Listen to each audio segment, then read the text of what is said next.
Bonsoir Monsieur Bion.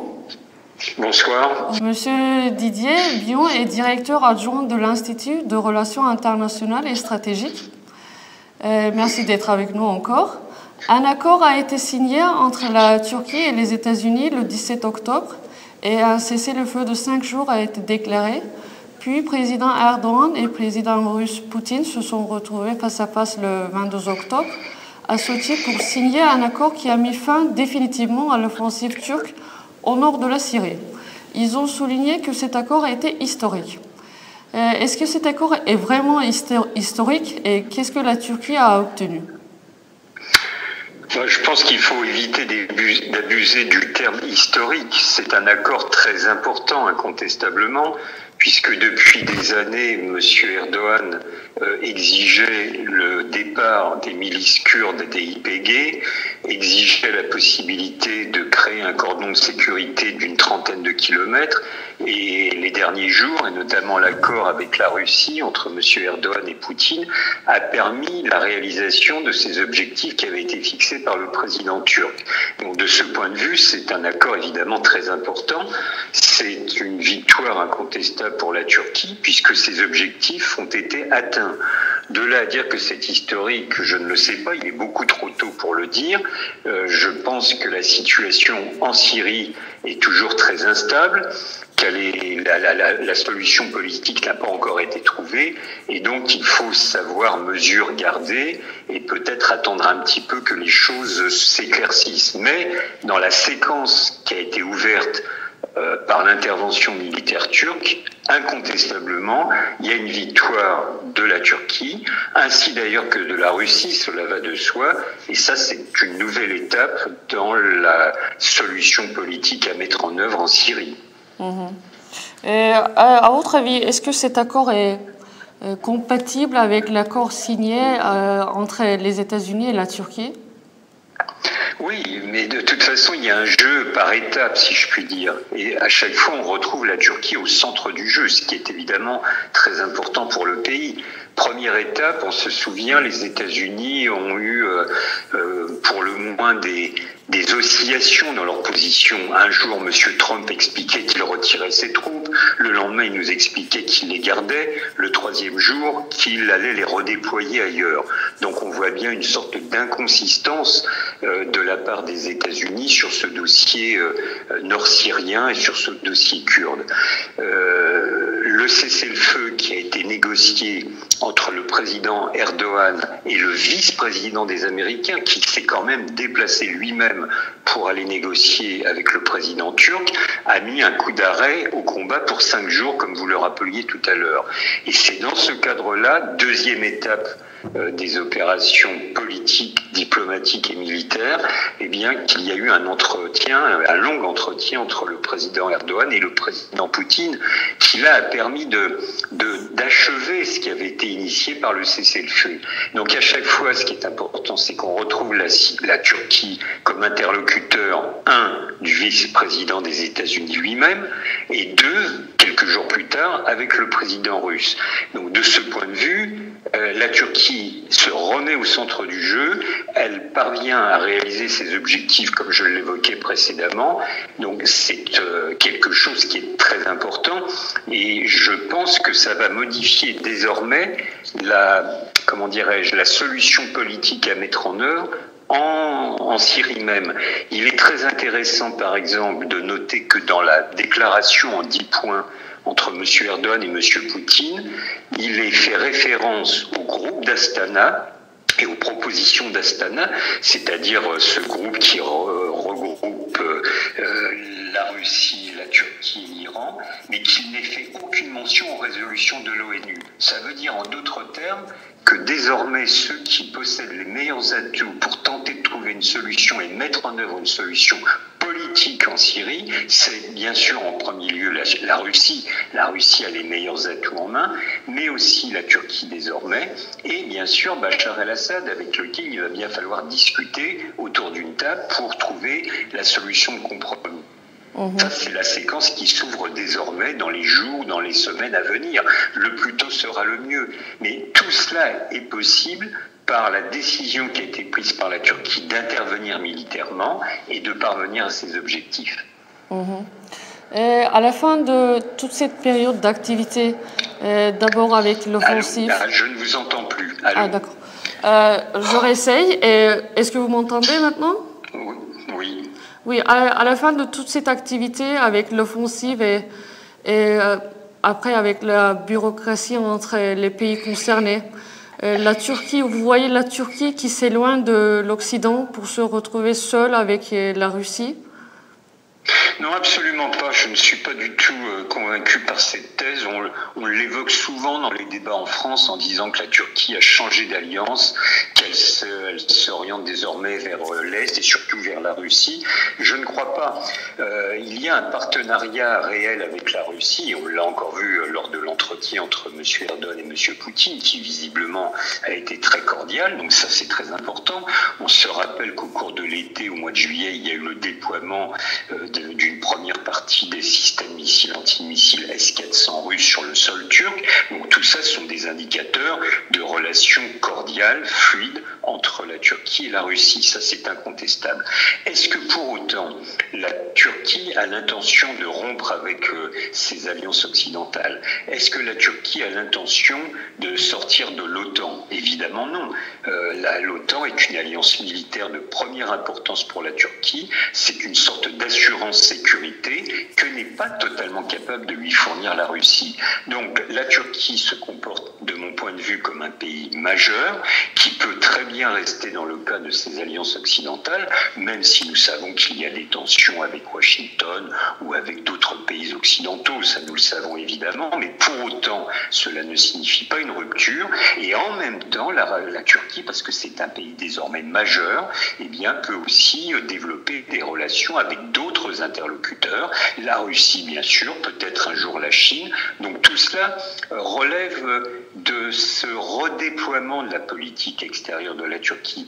La Turquie résonne désormais à 360 degrés. Elle n'est plus seulement liée par des accords avec les partenaires occidentaux. Ceux-ci sont maintenus, mais elle prend d'autres initiatives et elle entretient d'excellentes relations avec d'autres États.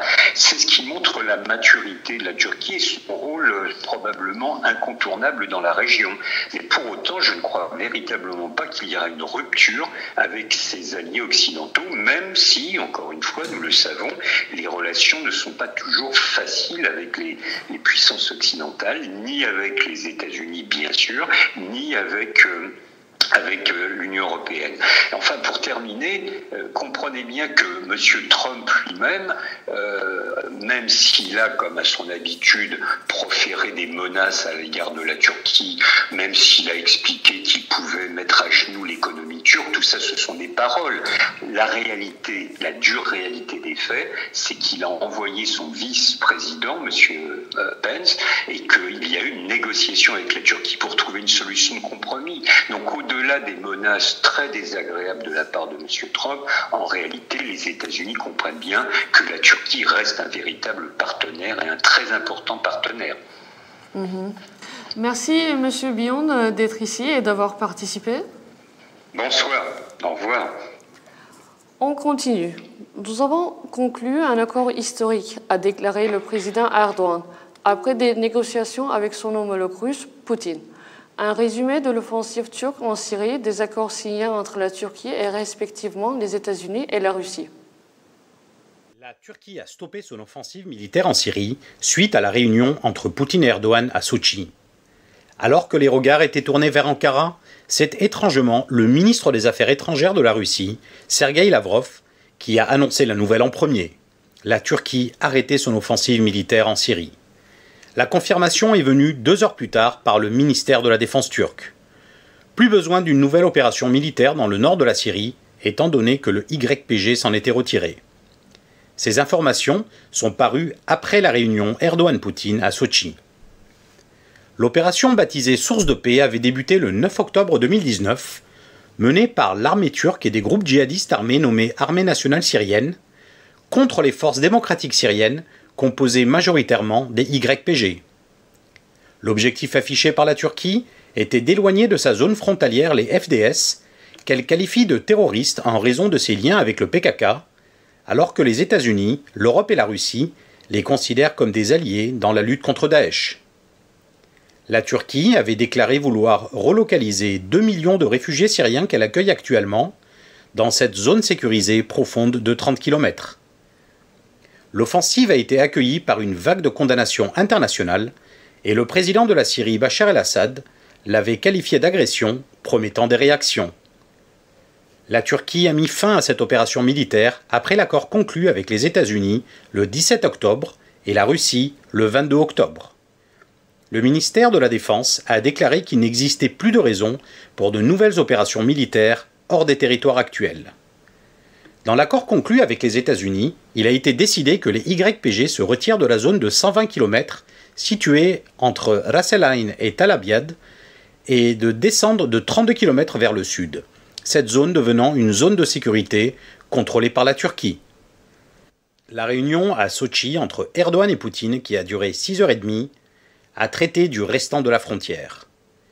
Il a donc été décidé que la zone de sécurité de 120 km concertée avec les États-Unis soit gardée, mais que le reste de la frontière soit contrôlé par les forces syriennes et russes afin de garantir le retrait du YPG. Après un délai de 150 heures, ce seront des patrouilles russes et turques qui garderont une zone de 10 km de profondeur. Le président Donald Trump a aussitôt tweeté « De bonnes nouvelles me parviennent de la Turquie, de la Syrie et du Moyen-Orient. D'autres bonnes nouvelles vont bientôt suivre. » D'autre part, l'émissaire spécial en Syrie des États-Unis, James Jeffrey, a répondu aux questions de la Commission des Affaires étrangères du Sénat. Il a déclaré « Si on ne les force pas à s'affronter mutuellement, la Turquie comme les forces syriennes démocratiques sont dignes de confiance dans la lutte contre Daesh. » Concernant l'accord passé entre Erdogan et Poutine à Sotchi, il a déclaré penser qu'il existait de nombreux vides. Le texte signé à Sotchi souligne l'importance de l'accord d'Adana conclu entre la Syrie et la Turquie en 1998. Il avait été décidé à l'époque que le gouvernement syrien prendrait les mesures nécessaires afin d'éviter les menaces du PKK issues de son territoire contre la Turquie. Si ce point a été souligné à Sotchi, il y est également rajouté « La Fédération de la Russie participera à l'application de l'accord d'Adana ». Et maintenant, je suis rejointe par mon deuxième invité, M. Majid Zerouki, spécialiste de la région et journaliste du Monde, pour parler du nord de la Syrie. Et merci d'être ici avec moi. Je vous en prie, bonsoir. Alors, que signifie le rapprochement entre Dama et les forces kurdes de YPG? Je pense que c'est un rapprochement qui a été évoqué par le changement des rapports de force. Je pense que les YPG n'avaient pas le choix. N'avaient pas le choix parce que militairement, elles allaient être vaincues. Le rapport de force sur le terrain entre l'armée turque et ses alliés syriens et les forces de YPG.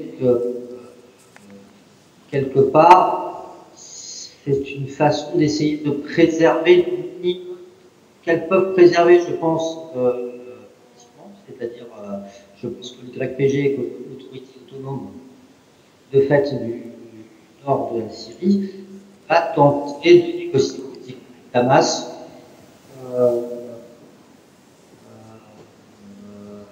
de préserver une certaine autonomie politique.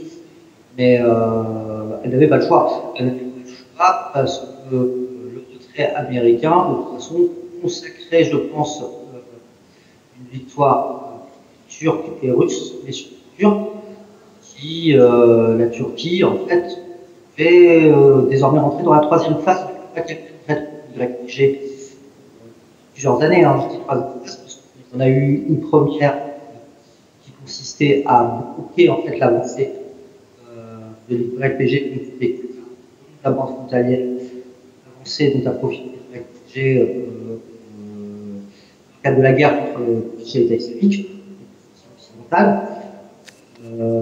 Donc on a en fait la reprise de Tal Abyad en 2015, l'YPG, on a la prise de Mendij, l'Euphrate, qui permettait aux forces kurdes d'avoir une continuité territoriale entre leurs ceux de la Jaziré Kobané, et elle pouvait espérer avancer sur ce qui, à mon avis, était leur objectif stratégique, c'est-à-dire une continuité territoriale vers le canton kurde d'Afrine, ou d'avoir une présence sur toute la bande frontalière qui était, je pense, inacceptable pour la Turquie, et qui, à partir de là, la politique turque s'explique. C'est un moment de bascule. La Turquie, à partir de 2015-2016, son intervention, son politique en Syrie consiste à appliquer cette avancée et fouler ensuite. Ce qui explique l'intervention à Al-Bab et Jarabous de l'État islamique pour empêcher que ça soit les forces kurdes aidées par la coalition internationale de prendre ces régions-là, de continuer à laisser vers l'ouest. Ce qui expliquera après l'intervention à Afrin, où à Afrin, du coup, c'était un canton où il n'y avait pas de, c'était le seul canton kurde où il n'y avait pas de force internationale, donc la Turquie pouvait entrer, refouler le mouvement kurde et rester encore en est, où on a assisté quand même à une bataille politique entre la Turquie et les États-Unis pendant quand même beaucoup de mois. Donc on a parlé de zone démilitarisée, de pacte mixte, et le retrait américain décidé par Donald Trump précipite les choses, puisque c'est une carte blanche à la Turquie pour pouvoir intervenir et repousser, de fait, les FDS, les forces démocratiques syriennes, et les mouvements turcs, qui, du coup, devaient se choix militairement. C'est sauver ce que l'être, je pense, la base à la ressource. Une autre question importante. L'une des préoccupations majeures globales après cette offensive était une renaissance de Daesh et le sort des prisonniers de Daesh. Avez-vous cette préoccupation toujours? Je pense que ça peut l'être. Alors l'histoire ne repasse parfois jamais deux fois, mais Daesh se nourrit de chaos. Et là, on est dans une situation de chaos parce qu'on est dans une situation où les autorités de fait qui contrôlaient la zone au niveau sécuritaire, c'est-à-dire les forces démocratiques syriennes et les forces kurdes, sont affaiblies. On est dans une situation où il y a encore des déplacements massifs de population, puisqu'on rajoute de la guerre à la guerre quand même avec cette intervention. On a quand même des populations qui fuient, notamment des populations kurdes. Avec le précédent d'Afrine où elles ont été chassées et où le comportement des forces rebelles syriennes alliées avec la Turquie a été inacceptable. Donc on est dans le cas d'affaiblissement d'institutions concrètes. La question n'est pas de savoir si leur légitimité, c'est autre chose. On est dans une situation de chaos et Daesh se nourrit toujours du chaos. Donc Daesh va tenter de profiter, l'État islamique va tenter d'en profiter. Donc, effectivement, ça peut être une crainte, sachant qu'il y a quelques attentats là en ce moment, notamment dans le Nord, ces derniers jours. Restera, et puis bon, ce qui reste aussi la grande inconnue, c'est le comportement des États-Unis. On a des annonces qu'on tente de comprendre et qui parfois contradictoires. Donc là, on apprend que les États-Unis resteraient du Moyen-Euphrate, celle de quel ressort. Trump dit que c'est pour garder le pétrole.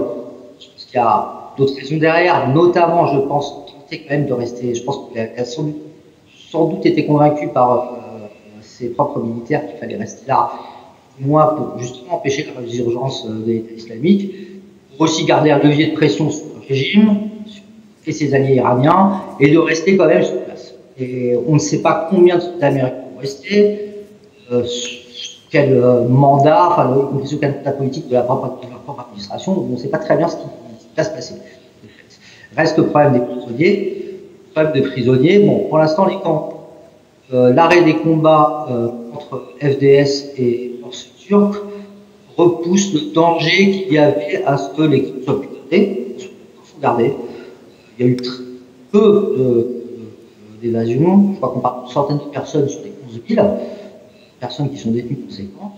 La question, c'est la suite, en fait. Notamment la suite qui est qui va avoir le contrôle de ces clans à court terme. On peut penser que ça sera le gouvernement syrien, à un moment ou à un autre, ce qui posera des problèmes, je pense, aux pays occidentaux qui avaient refusé de récupérer leurs djihadistes il y a quelques mois, disant il faut qu'ils soient jugés sur place, en Irak, qui aujourd'hui se retrouvent à même avec leurs djihadistes qui sont là-bas, qui ne peuvent pour l'instant pas récupérer, qui risquent d'être récupérés par le gouvernement syrien avec lequel il n'y a plus de relations diplomatiques. Donc ça va compliquer, je pense, la gestion du problème des prisonniers djihadistes.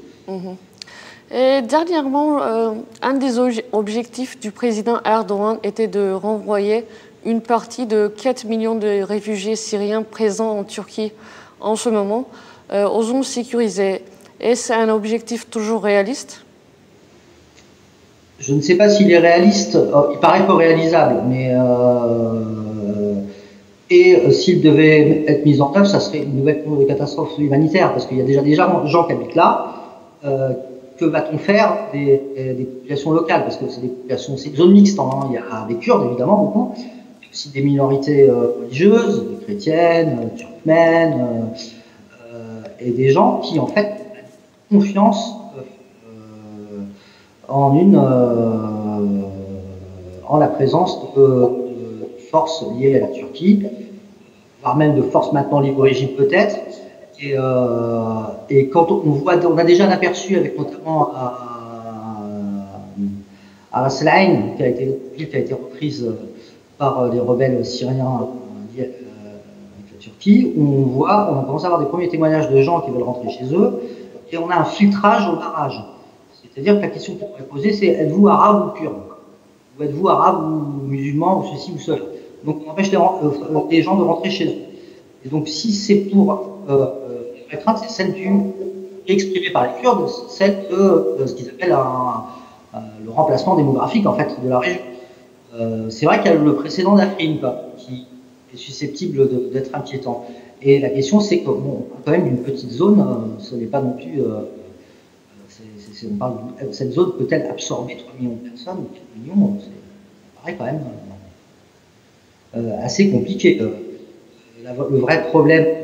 Après, je pense que la Turquie a par ailleurs une problématique avec les réfugiés syriens que personne ne nie. C'est le pays qui a accepté le plus de réfugiés syriens dans les meilleures conditions, parce qu'ils ont été beaucoup mieux traités en Turquie, il faut le dire quand même, et leurs enfants que dans les autres pays.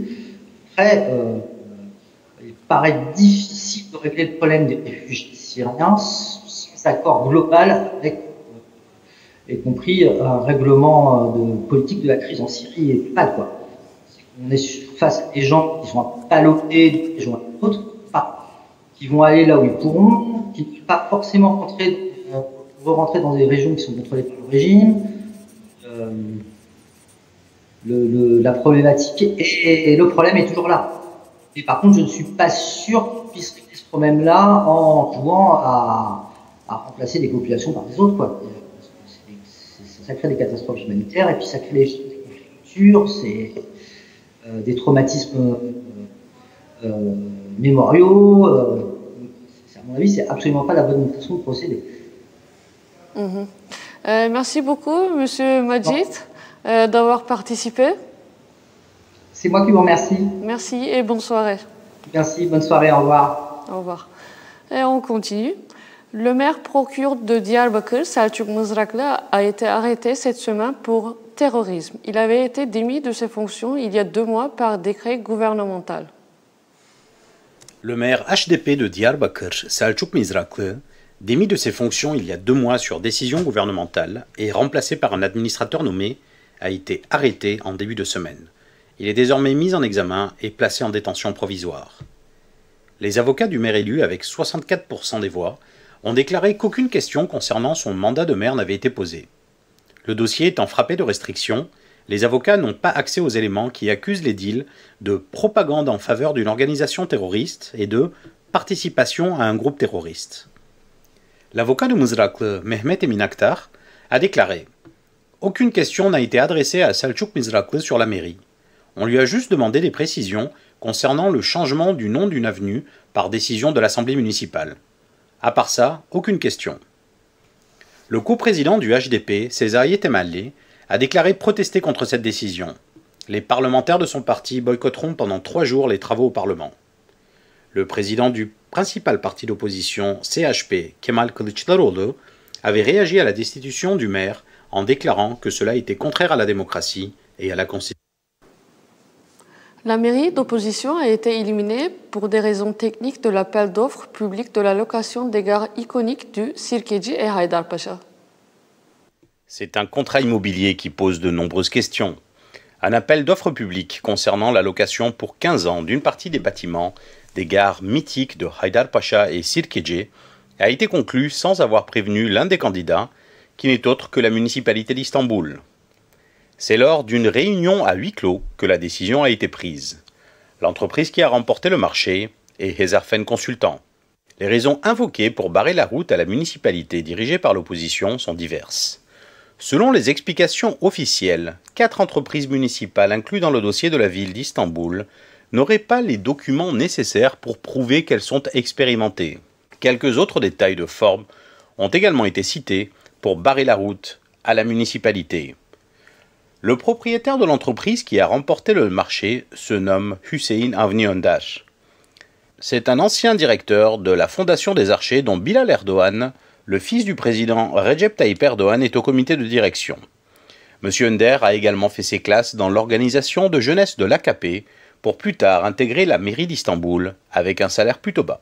Ce hasard des circonstances fait grincer des dents le maire d'Istanbul, Ekrem İmamoğlu, qui a déclaré: les parties arrière des gares les plus importantes d'Istanbul, Haydarpaşa et Sirkeci, ont été attribuées à une entreprise appartenant à une personne qui était jusqu'à hier salariée de la mairie. Cette attribution s'est faite en nous empêchant de répondre à l'offre publique lors d'une réunion dont nous ne connaissons même pas les participants. Je condamne cette situation et je souligne que je vais faire le nécessaire. Il a continué. Je vais défendre les intérêts des 16 millions de Stambouliotes en utilisant toutes les voies juridiques. Je voudrais également m'adresser au ministre qui n'a rien fait pour remédier à cette situation. Personne ne pourra remporter ce marché tant que les 16 millions de Stambouliotes ne le permettent pas. Nous allons nous défendre. Suite à l'appel lancé par Ekrem İmamoğlu, plusieurs avocats ont fait un recours auprès du tribunal administratif régional afin d'annuler ce marché. Ils ont également porté plainte contre les organisateurs. Après le meurtre d'Emine Bulut, un cas de féminicide parmi les centaines en Turquie, l'opinion publique avait fortement réagi. Son mari meurtrier a été condamné à la prison à perpétuité, mais la circonstance aggravante de monstruosité n'a pas été retenue. La scène avait secoué toute la Turquie. Le 18 août 2019, Emine Bulut avait été poignardée à mort par son mari Fedai Varan devant son enfant de 11 ans. Ses derniers mots furent « Je ne veux pas mourir », alors que sa fille pleurait en disant « Maman, ne meurs pas s'il te plaît ». Ce meurtre, filmé et diffusé sur les réseaux sociaux, avait créé une onde de choc sans précédent, conduisant le procureur à rédiger des chefs d'accusation en 5 jours. La peine demandée ? Prison à perpétuité pour homicide volontaire, avec monstruosité, circonstance aggravante. La Cour pénale de Kırıkkale a rendu sa décision après sa deuxième audience. Prison à perpétuité pour homicide volontaire. Mais la qualification d'homicide prémédité avec monstruosité n'a pas été retenue. Cette décision ramène donc à 24 ans maximum la durée de détention du condamné. Le fait de ne pas qualifier ce meurtre de monstrueux a provoqué la colère des proches d'Emine Bulut et des associations féministes qui surveillent de près ce cas emblématique. L'accusé a déclaré penser ne pas être jugé de manière équitable et a utilisé son droit à garder le silence. Le tribunal a rejeté les demandes de la défense de retenir des circonstances atténuantes comme le bon comportement en détention et la provocation de la victime. Après lecture de la décision, les proches d'Emine Bulut ont tenté de frapper le condamné, déclenchant l'intervention de la sécurité du tribunal. L'un des sites touristiques les plus visités de la Turquie, Göreme, qui abrite la Cappadoce avec 3 millions de visiteurs par an, a été déclassifié du patrimoine turc. Les protestations s'élèvent au nom de conservation et contre l'économie de rente. La vallée de Göreme, située en Cappadoce, site touristique majeur, a perdu sa classification de parc national. La nouvelle est parvenue par le journal officiel. Un décret présidentiel a supprimé la décision prise en 1986 de transformer en parc national la vallée de Göreme et ses environs. La Cappadoce est pourtant inscrite au patrimoine mondial de l'UNESCO depuis 1985. Lors de l'entretien avec Mediascope, Birkan Sonkaya, de la commission écologique du barreau d'Izmir, a dit que cette décision avait été prise pour des raisons commerciales. Il a déclaré « Même si la raison invoquée est la protection de la vallée, en regardant de plus près le décret présidentiel, l'on comprend que la réelle raison est d'augmenter le tourisme, de favoriser l'investissement. » Ces critiques ont fait réagir le ministère de la Culture et du Tourisme, qui a répondu par un communiqué. Contrairement aux informations diffusées, il a été mis fin à une confusion des compétences dans cette région, afin de garantir une protection plus efficace dans une superficie plus grande. L'ancien directeur adjoint de la banque publique Halkbank, qui a été emprisonné 28 mois pour avoir aidé l'Iran et la Turquie à se soustraire aux sanctions économiques américaines, a été nommé directeur de la bourse turque après son retour en Turquie. Le ministre des Finances et du Trésor, Berat Albayrak, a nommé Hakan Atilla directeur de la bourse d'Istanbul. Hakan Atilla avait été connu du grand public lorsqu'il avait été arrêté aux États-Unis pour avoir contourné l'embargo imposé à l'Iran. Jugé avec Reza Zarrab, Atilla, alors adjoint du directeur de Halkbank de l'époque, avait été condamné à 32 mois de prison. Contrairement à Zarrab, il avait refusé de livrer des noms à la justice américaine et avait été déclaré véritable héros national en Turquie. Son cas avait même mobilisé la diplomatie turque. Relâché le 19 juillet 2019, il avait été accueilli par Berat Albayrak en grande pompe à son retour à Istanbul. Le ministre a tweeté « Après avoir purgé une peine injuste, Hakan Atilla a retrouvé sa famille et son pays, mais le temps de repos est terminé. Il commence en tant que directeur de la bourse d'Istanbul. Espérons le meilleur pour lui et pour la bourse d'Istanbul. » Merci de nous avoir regardés et à la semaine prochaine.